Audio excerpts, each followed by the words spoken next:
What's up guys, Mike's here. Today's topic po i-walkthrough or ipapakita ko po sa inyo kung paano po papaiklian yung inyong video. Or alam nyo po ba yon na pwede nyo pong i-trim yung inyong video sa YouTube? Kahit na na-upload nyo na po to?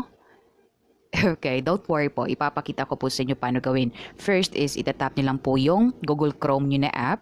Tapos i-type nyo YouTube Desktop kasi kailangan natin ng desktop version ng inyong channel.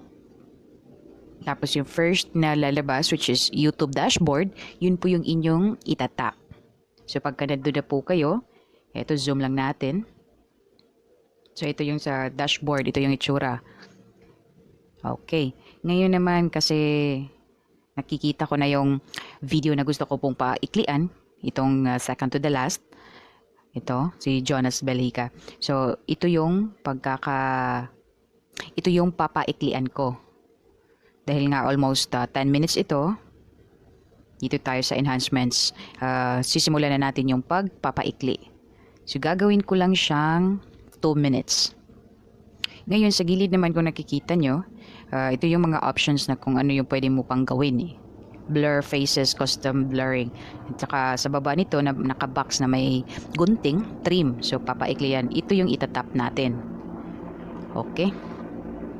Pause lang natin yan. So, sa bawat gilid nito, merong blue na parang idadrag-drag mo na lang. So, ito, kasi nga gusto ko 2 minutes na lang instead of 10 minutes.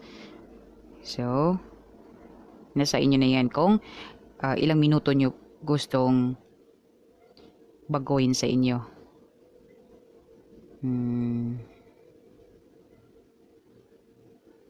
Okay. Meron din naman itong pwede mong i-clear. Hindi ko na i-split. Gagawin ko na lang siyang 2 minutes talaga. Napagdesisyonan kong ito 2 minutes kasi nga nanonotice ko na 1 minute and 20 something yung average view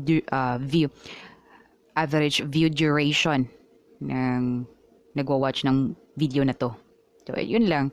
2 minutes. Tapos pagkatapos ka na, i-tap mo lang si done. So, maya-maya, mag-update na to. Tapos, save mo lang. Save as new video. While edits are processed, users will continue to see the current version of your video. So, yun na. While hinihintay pa, yung 10-minute video pa lang yung makikita nila. So, save mo lang yan. Tapos, naka-edit in progress. Tapos dahil nga private ko to, tsaka na natin ipapublic once naka 2 minutes na to. Pero pag sa inyo, kung gagawin nyo na hindi nyo lang ipapublic, yung manonotice or makikita pa ng mga viewers nyo is yung original talaga. So yun lang guys, maraming salamat sa panonood.